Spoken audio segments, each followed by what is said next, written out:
Well, here it is, my new house.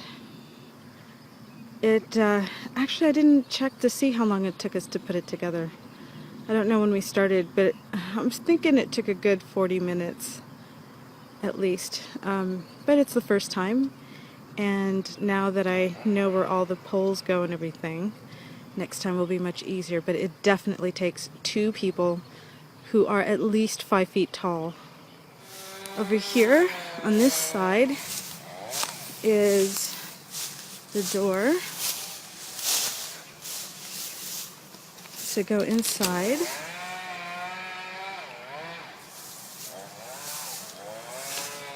It's pretty high up there, it's pretty tall. I can't see what I'm shooting, but okay. So I haven't put the center divider up yet to divide these rooms, but there you've got it. Okay. And coming around this side is the porch. I was really excited about the porch because I love to sit out and look at the stars. And the mosquitoes love to love me. And I don't love the mosquitoes. So I can sit there, look at the stars. In the morning, this is my view. When I get up and have a cup of hot cocoa or something. So this is the inside of the tent with the room divider hooked up. And as you can see, it doesn't completely separate the rooms because it doesn't zip along the bottom. So it wouldn't do much in terms of creating, a smaller room that would stay warmer. I've been concerned about whether this tent might be chilly, and we have yet to see. Evening is coming, but it's rather warm now. I opened all of the windows, and it's comfortable, but still kind of on the warm side. So out here is the front porch, and I'm not going out onto the porch because I don't have shoes on. That's the porch. Pardon the shaky cam. I think the tent, I think the tent comes with a welcome mat. Or something. Yeah, it's a welcome mat, and you can stake it down outside. So you can put your wet shoes on. Isn't that cool? Check that out. Okay, so here we've got the porch, and we come around, and we have the inside of the first room, and that's the entire inside of the first room. And then we're going to come and see the inside of the second room.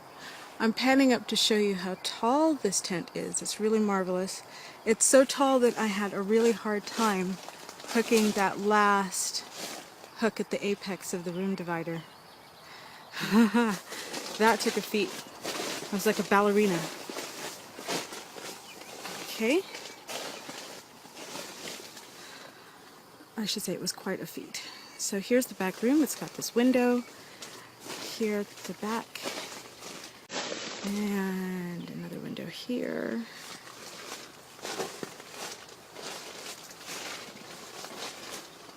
So originally I thought the back room would be the bedroom, but because of the way that the ground is, it turns out that the ground is most level in this second room here.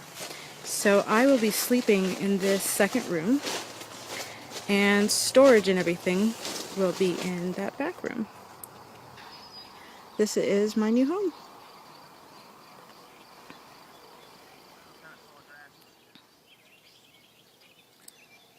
Good morning, everybody. The sun's just coming up, and I thought this might be a good time to update the tent tour. I've been living in the tent for just about a month now, and I have to say I'm really happy with the way that it has functioned. We've moved the tent from its original location. It's now up on a platform, which has solved a great many problems, including the issue with slugs. I no longer wake up with slugs all over my tent, so this has been a marvelous improvement. I found that the front porch area was a great place to store my bike. The rain does come in a bit because the mesh there, of course, is porous, and I don't have a fly that comes all the way down, but still it keeps my bike mainly protected, and I like having it there.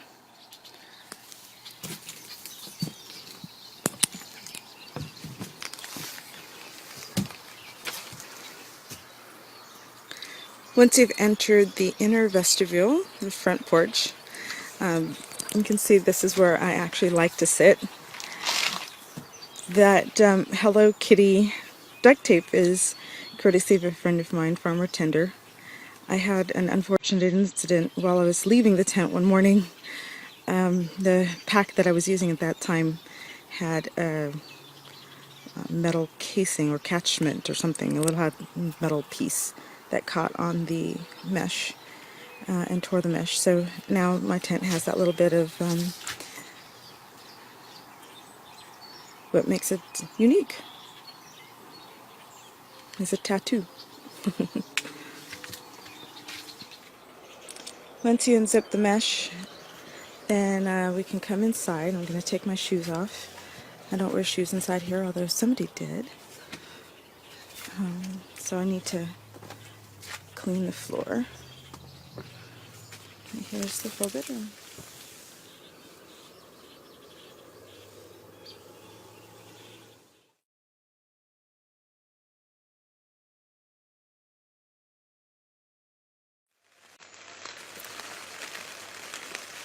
It's just past 6 o'clock in the morning on July 4th.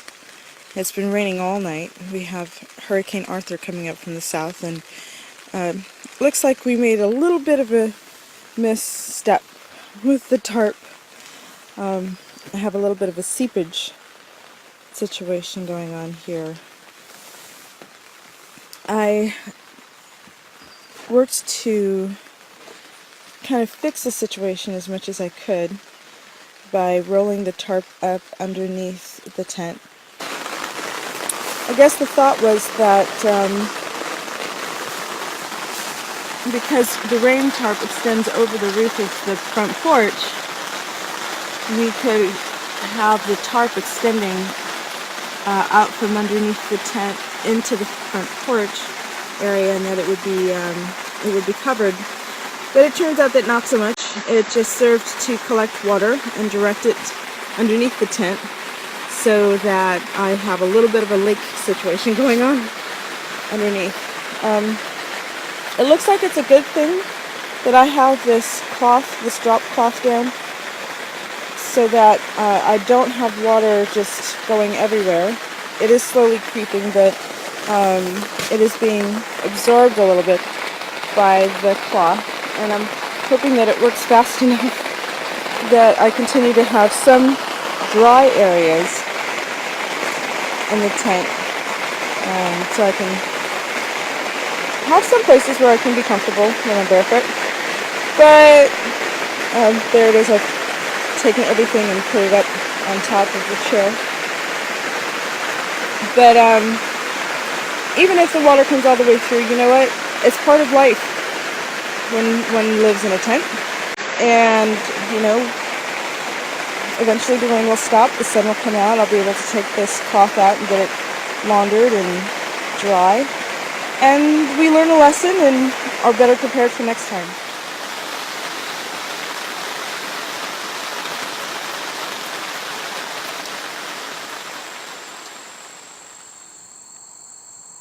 My tent has been flooding every time it rains. This is not good. So I'm going to try to take this 20 by 20 tarp, 20 feet by 20 feet, and put it over my tent to see if we can't keep the rain out that way. Otherwise, what I end up with, I'll show you inside, is a veritable lake of water sitting at the bottom of the tent.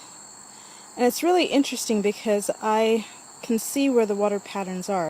The water is largely coming in through this corner right here, but not, you know, that chair never gets wet.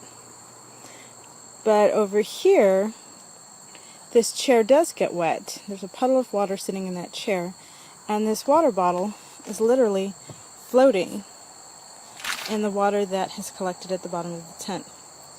And then the water flows into the back bedroom, thankfully only toward the, well, when I'm facing at the right half of the bed underneath. The bed itself never gets wet, and I'm going to go inside. The bed itself never gets wet, and the things that are next to it and under it, excuse me, never really get wet either. So here's what it looks like. I have my things in plastic bags.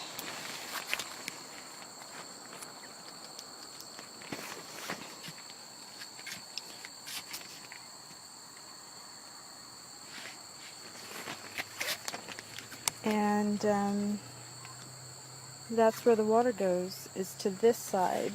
So I just make sure that whatever is on this side of the tent under the bed is in plastic. And this side stays dry. And it has to do with the way that the platform that the tent is on slopes. So the slope of the tent allows that to happen. So here's what it looks like from the inside.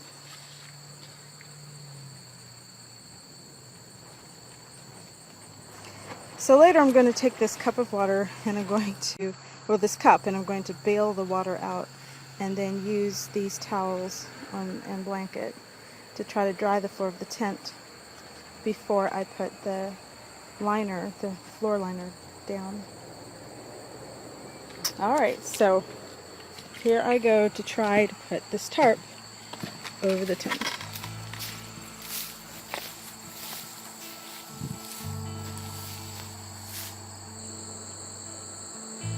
I've untied one of the ropes, and it looks like this. So I've untied one of the ropes from the rainfly, which had come on stakes. It had come unstaked anyway. And I tied it to the third grommet in on the tarp. And so I'm using it sort of as a second person. I've thrown it over the top of the tent, and I'm bringing it down this side and securing it to one of the tent poles, so that that side of the tarp, the rear side of the tarp, doesn't slide back down when I come to the front and try to pick it up and pull it over. So let's see what happens here. I'm going to use this rope as well for the front side of the tarp. I'm going to do the same thing. Go to the third grommet in, pull it over, and tie it to one of the tent pole legs and see how that works.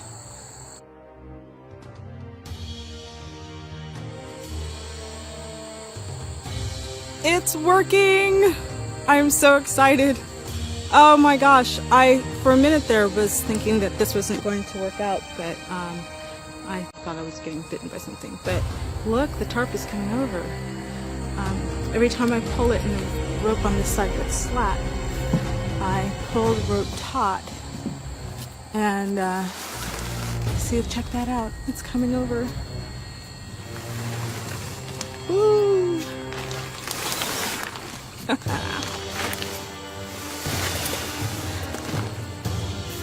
Eat your outhouse. I can't even say it. Eat your heart out, little house on the prairie.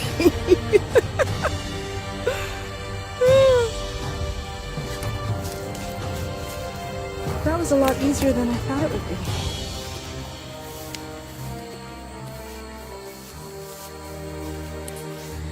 Of course, the downside is that it makes my tent into a bit of a cave. Or maybe that's an upside. Now I live in a cave. I can do that. Alright, so I'm going to stake down this side in just a minute so that the whole thing doesn't come flying over to the other end, causing me to weep great tears of sorrow and gnash my teeth. It's been an hour or so since I put the tarp up over my tent, and right on cue, it started to rain. I can hear thunder out there, and I feel wonderfully warm and dry in my Tajma tent.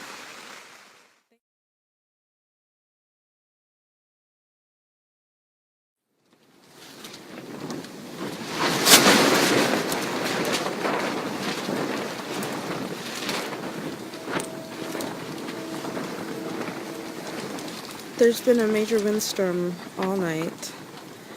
It took me a while to finally figure out that the tent is not going to blow away, even though it really sounds like it.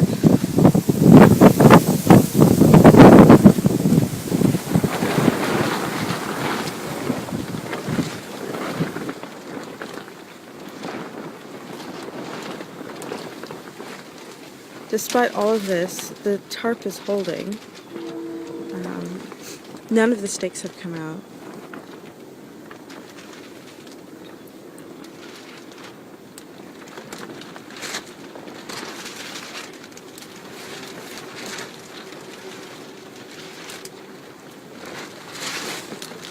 So it's been like this all night, and I'm going to try to find out how long it's supposed to go on, because this is really unnerving, honestly.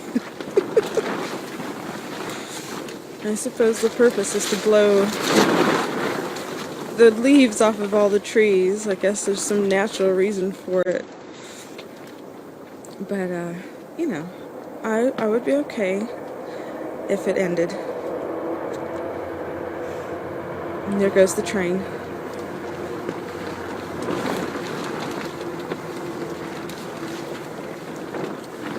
It's kind of noisy out here in the country.